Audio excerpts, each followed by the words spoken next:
Hello and welcome to the chemistry class once again. आज हम पढ़ रहे हैं क्लेजन कंडेंसेशन या क्लेजन संघनन अभिक्रिया, जो कि एक इम्पॉर्टेंट नेम रिएक्शन है। कॉलेज यूनिवर्सिटी के एग्जामिनेशंस में पूछा जाता है और कॉम्पिटिटिव एग्जामिनेशन में इसके ऊपर बेस्ड एप्लीकेशन बेस्ड क्वेश्चंस आते हैं। तो जान लेते हैं क्लेजन कंडेंसेशन के मैकेनिज्म के बारे में और इसके बारे में कुछ जनरल कैरेक्टरिस्टिक्स, कुछ जनरल बातें।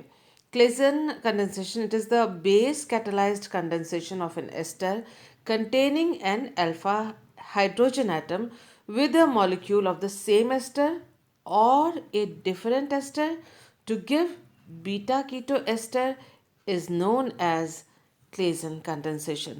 तो क्लेजन कंडेंसेशन सबसे पहले क्लेजन संघनन जो है, सबसे पहले बात यह है कि ये क्षार द्वारा उत्प्रेरित संघनन अभिक्रिया है जिसमें कि एक एस्टर जिस पे अल्फा हाइड्रोजन एटम हो, यानी अल्फा हाइड्रोजन एटम वाले एस्टर का संघनन अपने ही प्रकार के दूसरे, अपने ही जैसे या अपने ही दूसरे एस्टर मॉलिक्यूल के साथ या फिर एक भिन्न एस्टर मॉलिक्यूल के साथ संघनन अभिक्रिया होती है, जिससे कि बीटा कीटो एस्टर उत्पाद के रूप में प्राप्त होता है।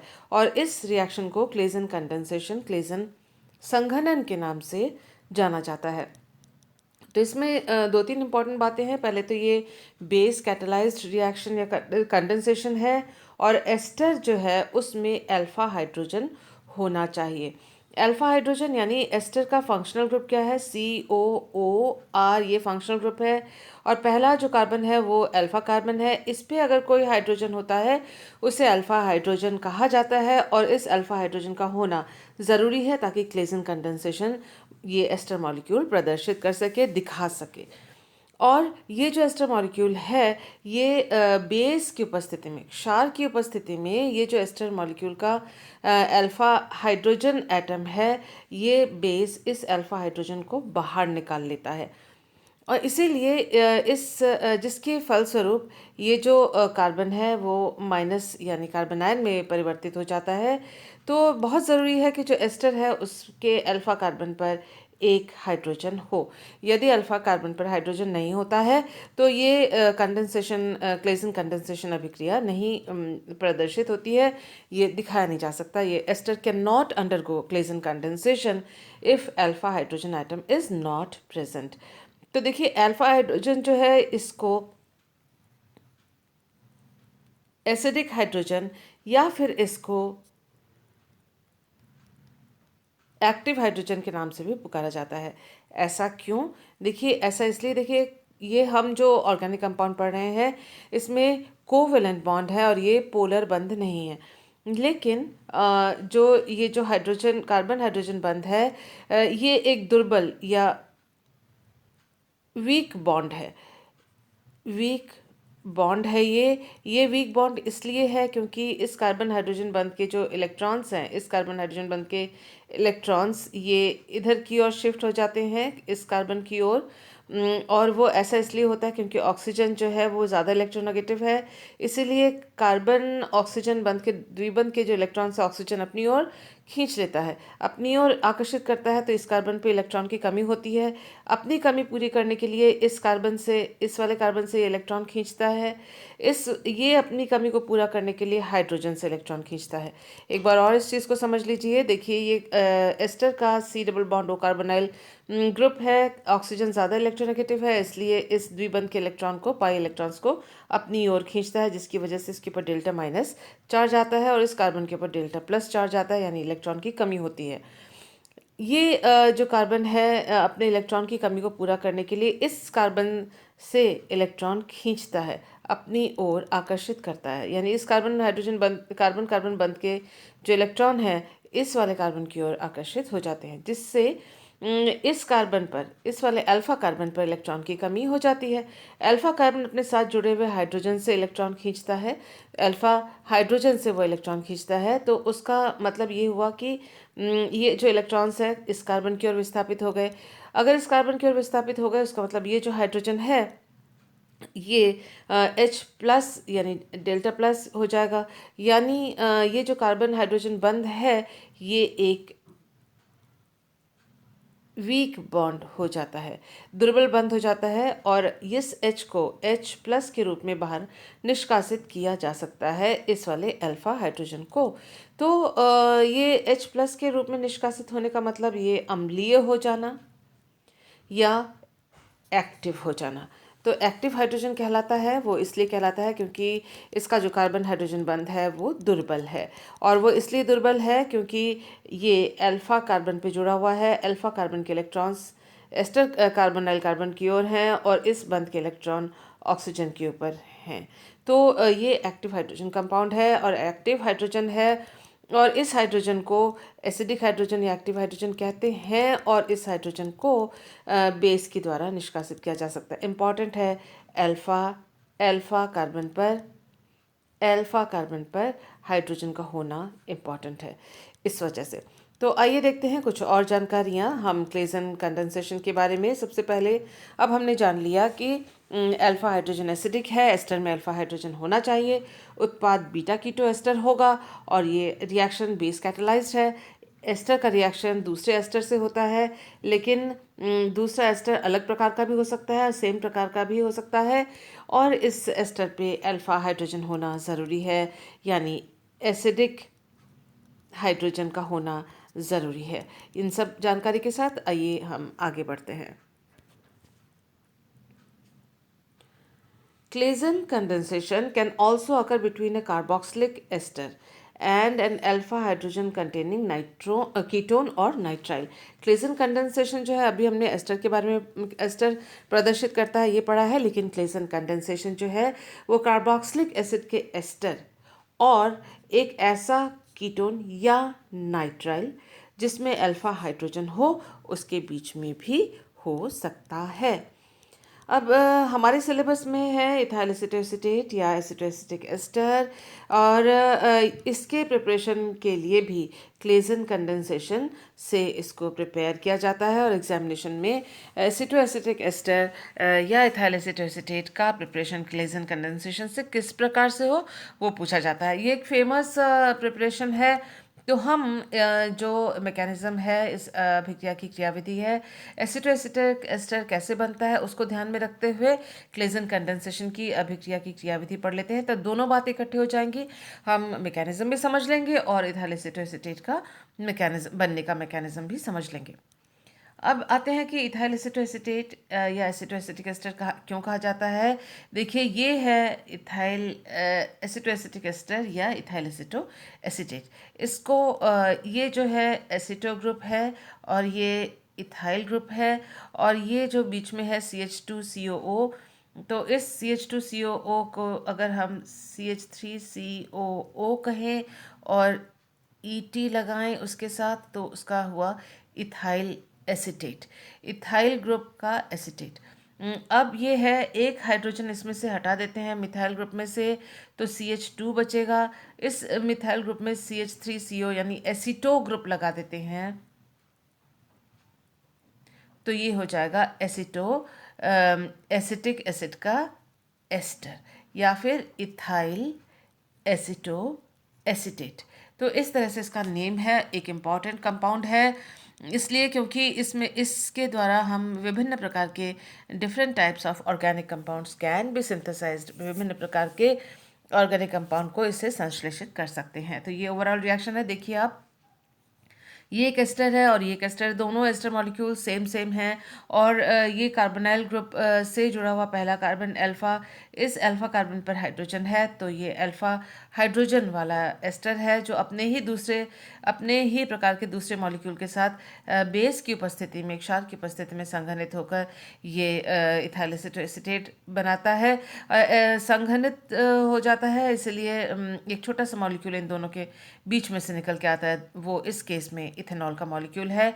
संघनन की अभिक्रिया वो अभिक्रिया है जब दो बड़े मॉलिक्यूल्स आपस में जुड़ जाते हैं और उनके बीच में से एक छोटा सा मॉलिक्यूल निकल आता है। कॉमनली H2O मॉलिक्यूल निकल आता है, ये भी एक छोटा सा मॉलिक्यूल है, और इसी वजह से संघनन अभिक्रिया या कंडेंसेशन रिएक्शन के नाम से जाना जाता है। इस केस में यहाँ पर एक इथेनॉल का मॉलिक्यूल इन दोनों के बीच में से निकल कर आ गया है। इसीलिए इसको इसीलिए इसको कंडेंसेशन रिएक्शन के नाम से जाना जाता है।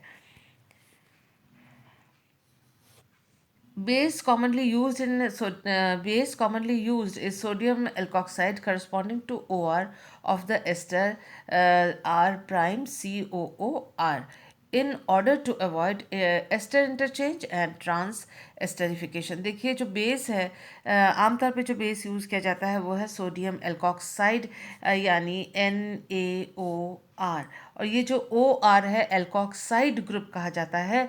और एल्कोक्साइड ग्रुप का जो R ग्रुप है वो वही होता है जो एस्टर का एल्कोक्साइड ग्रुप हो। वो इसलिए क्योंकि ये जो OR ग्रुप है ये इस एस्टर के मॉलिक्यूल से इंटरचेंज होकर नया ग्रुप ना नया उत्पाद या साइड प्रोडक्ट ना बना दें। उस चीज़ को अवॉइड करने के लिए इन दोनों के बीच में इन दोनों को सेम रखा जाता है।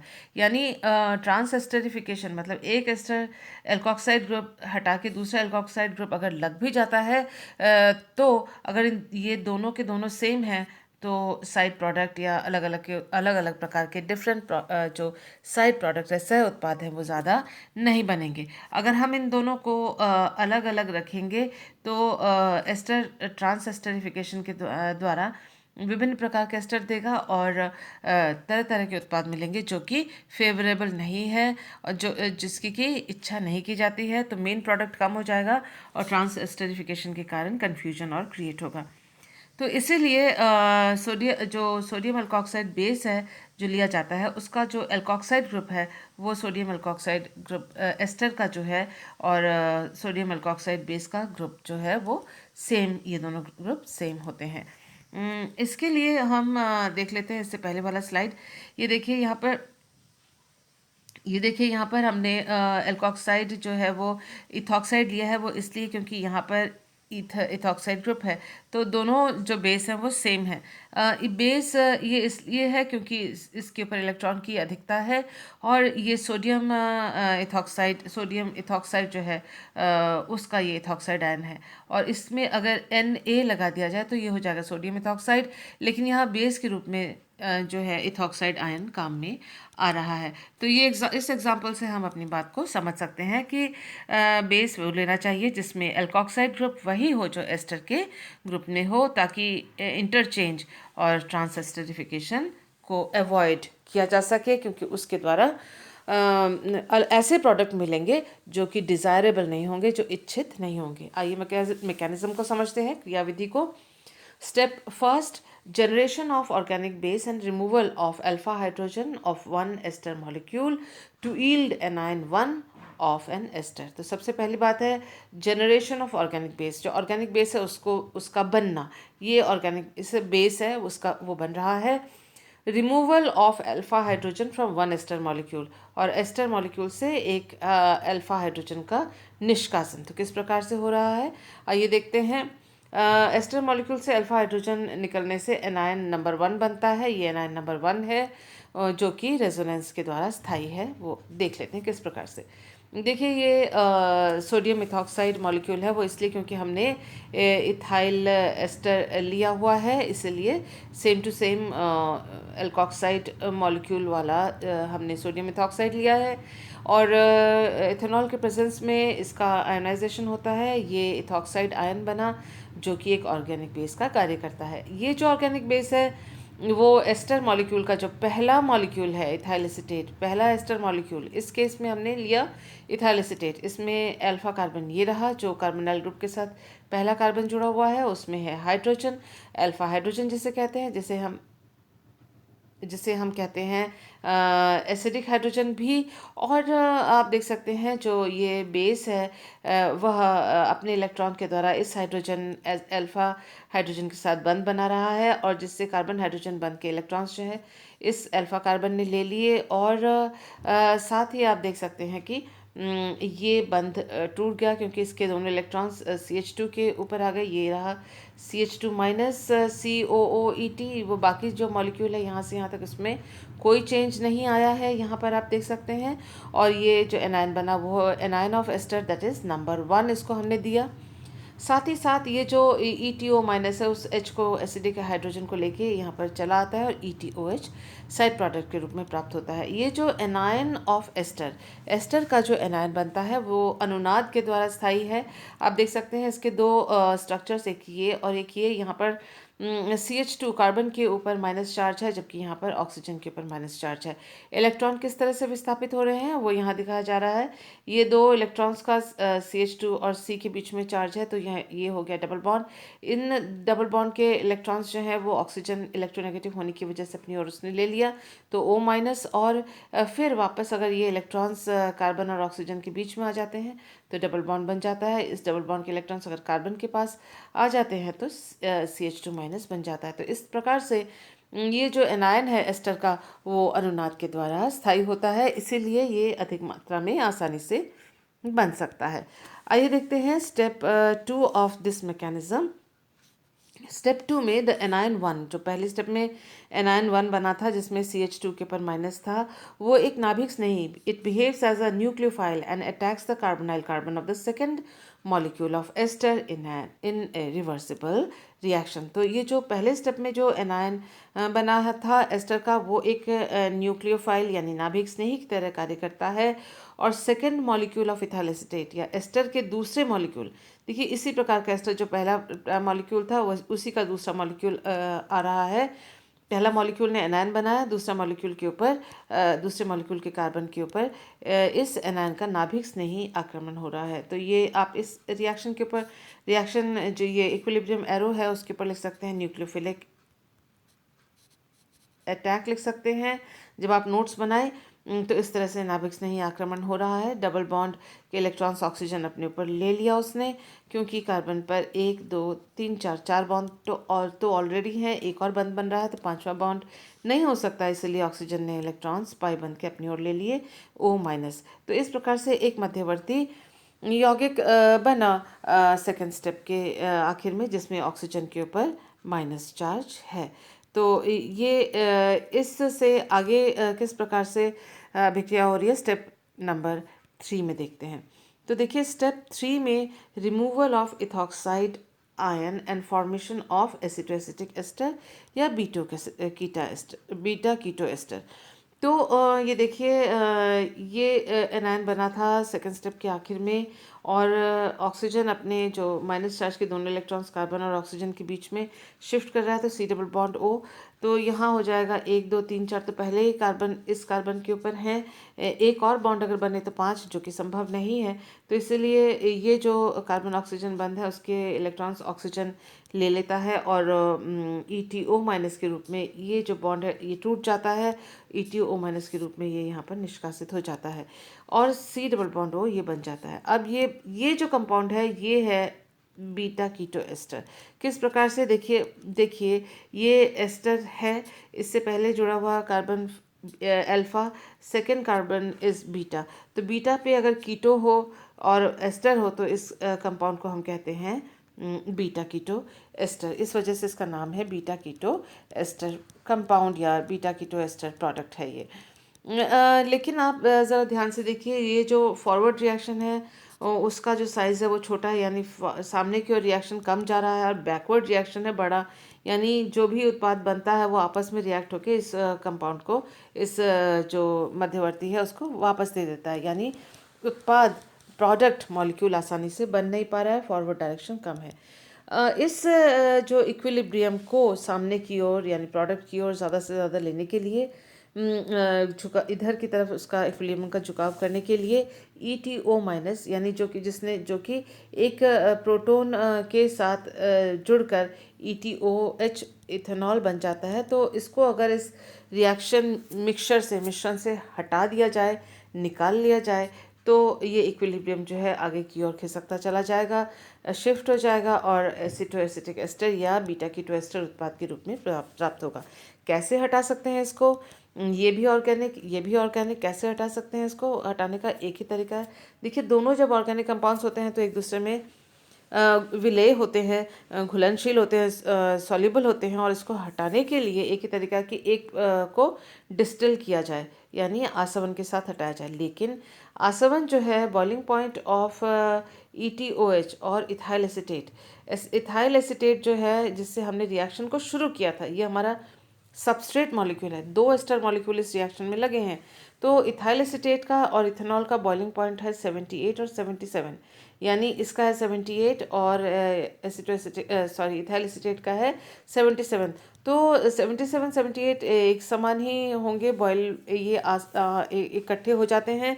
और जब हम इसको आसवन इसका करते हैं तो ये दोनों के दोनों यानी इथेनॉल और इथाइल एसीटेट इकट्ठे रिएक्शन से मिश्रण से बाहर निकल जाते हैं। लेकिन ये तो सबस्ट्रेट है, इससे ही रिएक्शन आगे बढ़ती है। इसी के दो मॉलिक्यूल आपस में जुड़ते हैं क्षार की उपस्थिति में। अगर अगर रिएक्शन मिक्सचर में से बाहर निकल जाता है तो रिएक्शन कैसे होगी। इसीलिए फ्रैक्शनल डिस्टिलेशन यानी प्रभाजी आसवन के द्वारा हम इथेनॉल को रिमूव नहीं कर सकते, इस रिएक्शन को आगे बढ़ा नहीं सकते और जो उत्पाद है बीटा कीटो एस्टर उसको प्राप्त नहीं कर सकते। तो इसका कुछ और तरीका होना चाहिए। आपको मालूम है कि प्रभाजी आसवन में जो लिक्विड प्रोडक्ट होता है उसको वाष्पित किया जाता है, संघनित किया जाता है और फिर उसको दूसरे पात्र में एकत्रित किया जाता है। तो इस केस में वो संभव इसलिए नहीं है क्योंकि ETOH जो इथॉक्साइड आयन से बनता है और जो स्टार्टिंग मटेरियल जिससे हमने रिएक्शन शुरू किया था, जिसकी वजह से रिएक्शन आगे बढ़ती है, सबस्ट्रेट मॉलिक्यूल दोनों का बॉइलिंग पॉइंट एक जैसा है। तो क्या कर सकते हैं इसके लिए, आइए देखते हैं step 4। Sodium ethoxide is added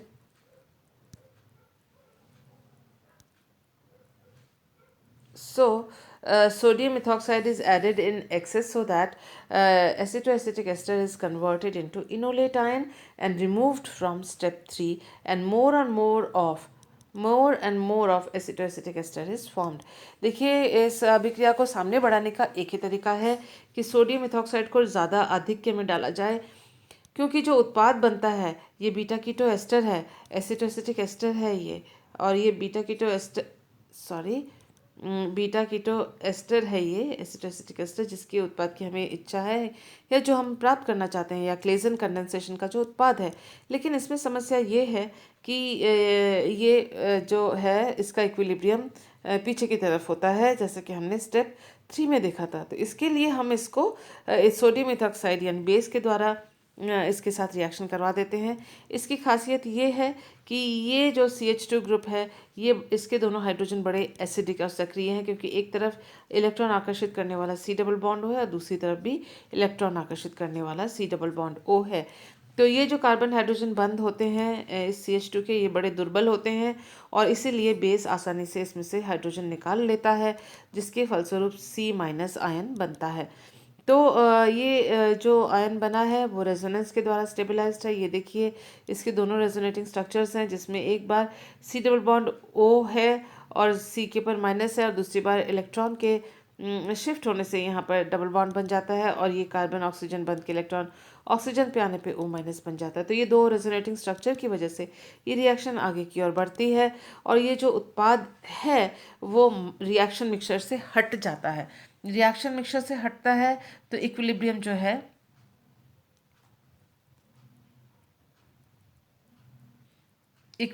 है वो आगे की ओर बढ़ती है, क्योंकि इसका हमने सोडियम इथॉक्साइड से रिएक्शन करवाया, तो रिएक्शन करने से ये C- में बदल गया, ये H इसमें से निकल गया, यानी ये जो उत्पाद है ये रिएक्शन मिक्सचर से स्वतः अपने आप ही बेस की उपस्थिति में रिएक्ट करके अलग हो जाता है। इस रूप में ये माध्यम में रिएक्शन मिक्सचर में नहीं रहता, जिसकी वजह से ये जो इक्विलिब्रियम है वो आगे की ओर बढ़ती चली जाती है।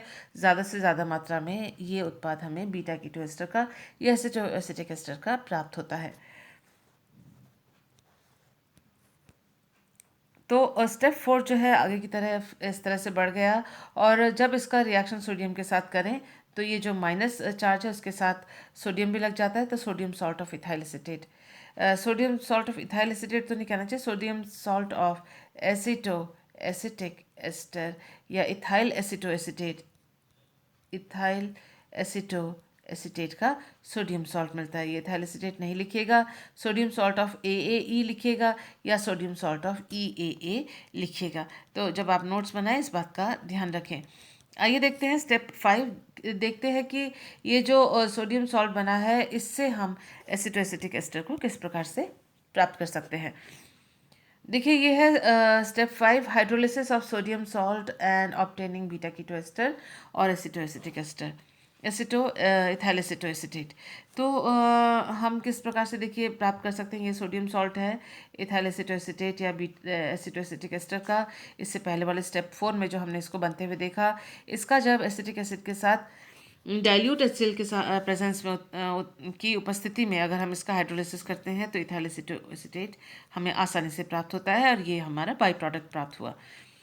आपको ये लग सकता है कि स्टेप 3 में ही इसको पा लिया था तो यहाँ स्टेप 3 में ही इसे पा लिया था तो यहाँ तक आने की ज़रूरत क्या है। आपको ये मालूम है कि ये जो स्टेप 3 में हमें प्राप्त हुआ था तब इक्विलिब्रियम जो है फॉरवर्ड में कम और बैकवर्ड में ज़्यादा थी, तो इसीलिए इसको सोडियम सॉल्ट में कन्वर्ट किया गया और वो अपने जो रिएक्शन जो मिक्सचर है उसमें से हटता जाता है। अधिक से अधिक मात्रा में इथाइल एसिटेट बनता है जो कि अपने आप ही इसमें इसके सोडियम सॉल्ट में कन्वर्ट होता है। फिर उसका अलग कर लेते हैं सोडियम सॉल्ट को और फिर आप देख सकते हैं कि हाइड्रोलिसिस के द्वारा, और ये क्योंकि सॉल्ट है तो वाटर एक्वस मीडियम में सॉल्युबल है, जलीय माध्यम में घुलनशील है। बाकी जो उत्पाद हैं, बाकी जो मिश्रण में जो यौगिक हैं वो जलीय माध्यम में घुलनशील नहीं होते। तो इस प्रकार से इसको पृथक्कृत किया कर लिया जा सकता है आसानी से, क्योंकि दो अलग अलग तल बन जाते हैं, सतह बन जाते हैं, और उसका फिर जो है डाइल्यूट एसिड की उपस्थिति में हाइड्रोलिसिस करके हम इस तरह से इथाइल एसिटेट को प्राप्त कर सकते हैं। आइए देखते हैं क्रॉस्ड क्लेजन कंडेंसेशन किसे कहा जाता है। जैसा कि नाम से ही हम समझ सकते हैं, क्रॉस्ड क्लेजन कंडेंसेशन उसका मतलब दो अलग अलग प्रकार के जो एस्टर हैं अगर वो आपस में रिएक्ट कर जाएं तो किस प्रकार से उत्पाद प्राप्त होते हैं। यदि दोनों में ही अल्फा हाइड्रोजन हो तो ऐसे स्थिति में 4 अलग अलग उत्पाद प्राप्त होंगे। लेकिन अगर एक में अल्फा हाइड्रोजन हो और दूसरे में अल्फा हाइड्रोजन नहीं हो तो जो है उत्पाद जो है वो लिमिटेड बनता है। और देख लेते हैं इसके कुछ examples. If Claisen condensation is carried out between two different molecules both having alpha hydrogen atoms, then 4 different products are possible। तो अगर दोनों जो एस्टर में अलग अलग एस्टर में अगर अल्फा हाइड्रोजन हो तो 4 अलग अलग प्रकार के उत्पाद प्राप्त होते हैं। If one of the ester molecule does not have alpha hydrogen and other with alpha hydrogen is added slowly, so that ester without alpha hydrogen is in excess, always excess in the reaction medium, then only one product is formed। तो यदि एक जो ester है जिसमें alpha hydrogen नहीं है और दूसरा एस्टर जो उसको डाला जाए तो आहिस्ता आहिस्ता अगर हम डालते हैं तो इसमें ऐसा होगा कि जो विदाउट अल्फा हाइड्रोजन के बिना जो एस्टर होगा वो एस्टर हमेशा आधिक्य में होगा, क्योंकि उसको ऊपर से डाला जा रहा है और ऐसी स्थिति में केवल एक ही उत्पाद प्राप्त होगा। ये 2 एग्जांपल्स हैं जो आप स्क्रीन पे देख रहे हैं, और इस प्रकार से सिंगल जो है 1 प्रोडक्ट प्राप्त होगा, 4 अलग अलग प्रकार के प्रोडक्ट इसमें प्राप्त नहीं होंगे। तो ये क्रॉस्ड क्लेजन कंडेंसेशन की एक खासियत है, एग्जाम्स में पूछा जाता है, ध्यान में रखिएगा। दूसरा रिएक्शन है डिकमैन रिएक्शन, जो कि क्लेजन कंडेंसेशन के ऊपर आधारित है। डिकमैन से चक्रीय यौगिकों का निर्माण होता है। इसके अंदर ये है intramolecular Claisen condensation of esters of dicarboxylic acid. तो ये 2 कार्बोक्सिलिक एसिड समूह थे, COOH और COOH, उसके ये देखिए COOH और COOH के अब यहाँ बने हैं एस्टर। तो दो एस्टर समूह है, एक ये एस्टर समूह, ये एस्टर समूह। यहाँ जो है C2H5 की जगह अगर H होता तो कार्बोक्सिलिक एसिड होता ये। तो ये 2 एस्टर्स हैं कार्बोक्सिलिक एसिड के, डाई कार्बोक्सिलिक एसिड, एक ही मॉलिक्यूल में दोनों COO एस्टर हैं। बेस की उपस्थिति में एक का जो अल्फा हाइड्रोजन है, देखिए दोनों के पास ही अल्फा हाइड्रोजन है, एक का अल्फा हाइड्रोजन हट जाता है तो C माइनस में कन्वर्ट हो जाता है और दूसरे एस्टर के C डबल बॉन्ड ऊपर वह आक्रमण करता है। इस प्रकार से इस वाले कार्बन और इस वाले कार्बन के बीच में बंध बनते हैं, जो बंध बनता है, जो कि ये वाला बंध है। और आप देख सकते हैं O माइनस बना क्योंकि इस C डबल बॉन्ड O के इलेक्ट्रॉन्स इस ऑक्सीजन के ऊपर आ गए। और उसके बाद ये इलेक्ट्रॉन्स का मूवमेंट दिखाया गया है। देखिए ये electron C double bond O के बीच में शिफ्ट हो गया तो C सिंगल बॉन्ड O के बीच में शिफ्ट हो गया तो C डबल बॉन्ड O बना। और ये जो इस पर कार्बन के ऊपर 5 बंद हो जाते हैं, जो कि पॉसिबल नहीं है, इसलिए ये जो कार्बन ऑक्सीजन बंध है वो टूट जाता है और C2H5O माइनस में से निष्कासित होता है, जिसकी वजह से ये उत्पाद आपको प्राप्त होता है। यहाँ देखिए ये जो C डबल बॉन्ड O है वो ये रहा C डबल बॉन्ड O, इसके साथ जो OC2H5 था है वो यहाँ पर नहीं है। और ये जो साथ वाला जो कार्बन है, यानी साथ वाला कार्बन उस पर COO C2H5 ये एस्टर ग्रुप इसके साथ जुड़ा हुआ है, जो कि यहाँ पर है। और ये वाला जो कार्बन है वो ये है, ये जो कार्बन है वो ये है। तो इस प्रकार से ये उत्पाद एक ही मॉलिक्यूल के अंदर दोनों एस्टर ग्रुप होने की वजह से ये इंट्रा मॉलिक्यूलर क्लेजन कंडेंसेशन हुआ, जिससे कि इन दिस रिएक्शन एक साइक्लिक उत्पाद हमें प्राप्त हुआ। In this reaction carbanion attacks the carbonyl group of the second ester molecule in the same molecule. तो इसमें जो कार्बनायन बनता है वह द्वितीय एस्टर मॉलिक्यूल के कार्बोनाइल कार्बन के ऊपर आक्रमण करके चक्रीय साइक्लिक जो प्रोडक्ट है वो हमें उत्पाद के रूप में, चक्रीय यौगिक साइक्लिक कंपाउंड उत्पाद के रूप में हमें प्राप्त होता है। So this is all about Claisen condensation. I hope that you have understood. आपको समझ में आया होगा। वीडियो को पॉज करते हुए नोट्स बनाइए और अगर फिर भी आपको समझ में नहीं आए तो मुझे पर्सनली व्हाट्सएप कीजिए। Thank you for being with me.